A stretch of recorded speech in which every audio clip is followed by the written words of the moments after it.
Cultivation Architectures, Episode 4, Living Soil, Biology as a Buffering System.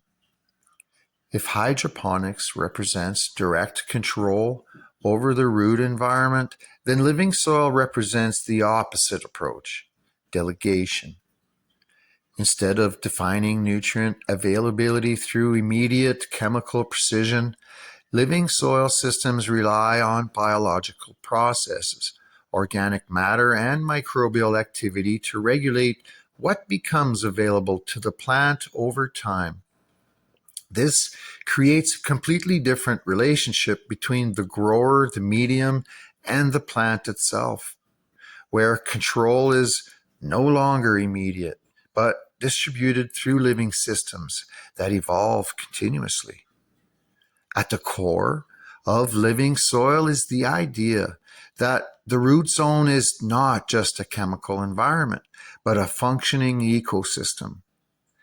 Nutrients are not primarily delivered in immediately available ionic form. They exist in organic matter, mineral complexes, and biological reservoirs that must be broken down, transformed, and cycled before the plant can even access them. Time becomes part of the system itself.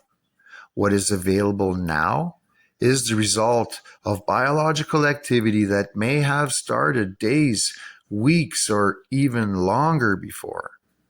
In this environment, microbes take on an active role in shaping plant nutrition. Bacteria and fungi are not just present in the background. They are responsible for decomposition, nutrient cycling, and transformation of organic compounds into plant-accessible forms. Fungal networks extend the reach of roots into surrounding media, effectively expanding the functional size of the root zone. Bacterial populations influence how quickly nutrients move through different forms of availability. The plant is no longer interacting with soil as a static material. It's interacting with a living, processing system that is constantly changing its internal chemistry. This introduces a buffering dynamic that feels very different from hydroponics. Instead of requiring precise real-time adjustments, living soil systems absorb variation through biological mediation.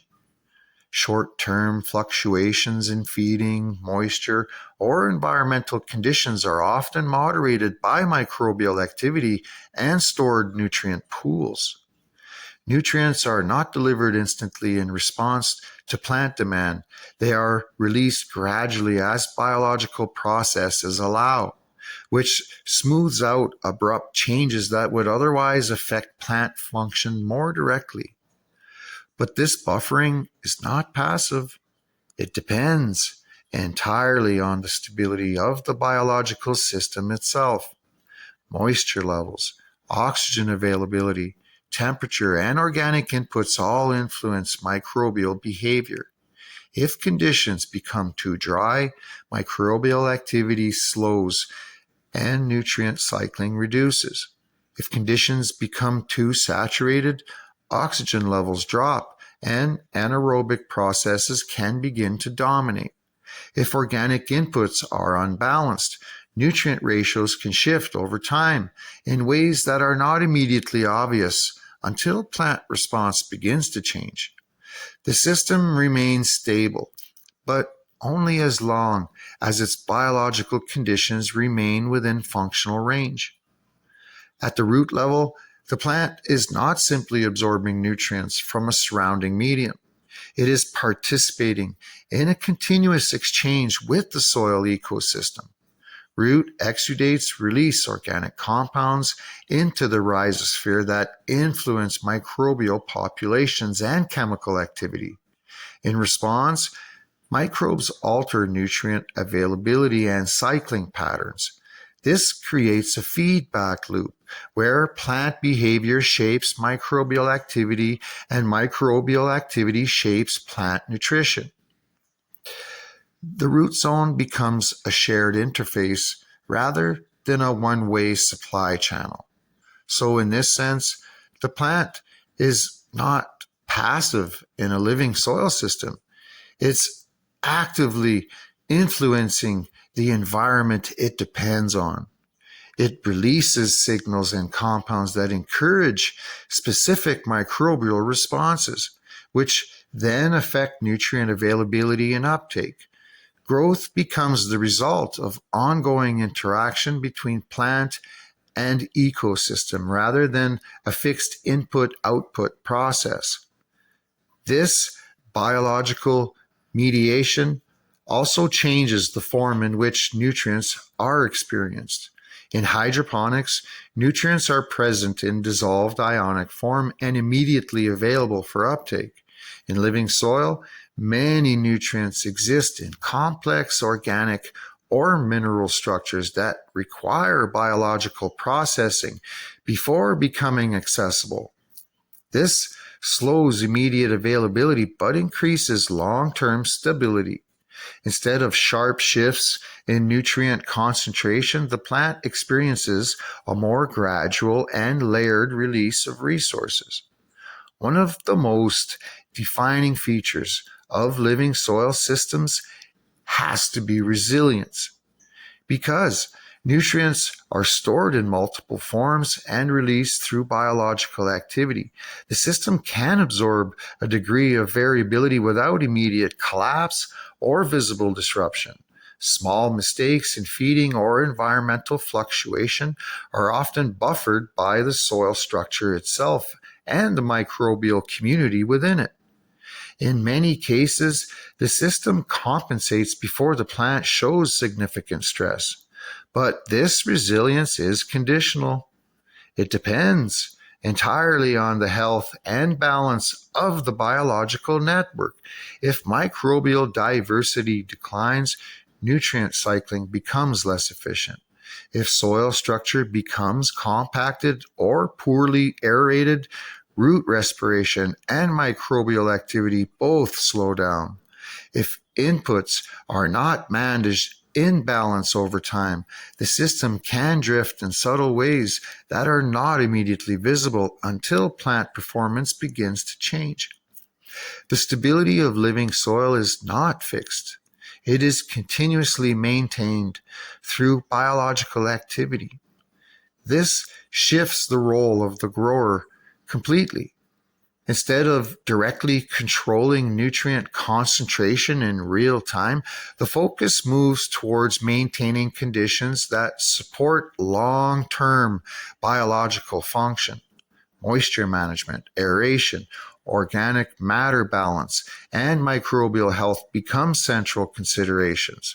The goal is less about immediate correction and more about timing and maintaining an environment where the system can regulate itself effectively over time.